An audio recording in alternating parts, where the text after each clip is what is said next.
नमस्कार, मी सचिन गावाने आपलं स्वागत करतो मेट्रो नाईट या बुलेटिनमध्ये। बुलेटिनची सुरुवात करूयात एका ब्रेकिंग बातमीनं। पुण्यामध्ये भगव्यांच्या गर्दीमध्ये तरुणीवरती सूर्यानं वार करण्यात येऊन त्यांची हत्या करण्यात आलेली आहे।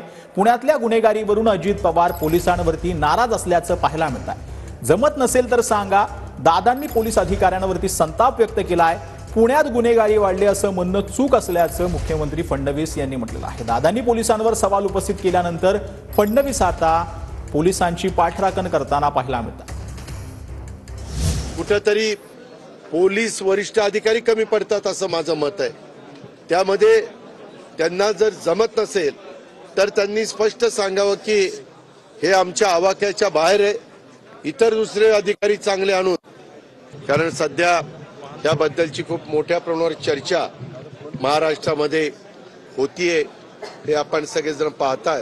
पुण्याचा व्याप बघितला, पुण्याचा विस्तार बघितला तर पुण्यामध्ये गुन्हेगारी खूप मोठ्या प्रमाणात वाढते आहे असं म्हणणं योग्य होणार नाही। पण अर्थात एक जरी घटना झाली तरी ती गांभीर्याने घेतली पाहिजे। अशा काही घटना घडतायत त्याच्याकडे आमचं लक्ष आहे। पोलिसांनी साधारणपणे सगळ्या घटनांमध्ये आरोपींना तात्काळ पकडलेलं आहे आणि आता आपण या ठिकाणी आपलं जे CCTVचं नेटवर्क आहे तेही मोठ्या प्रमाणात वाढवतो आहोत।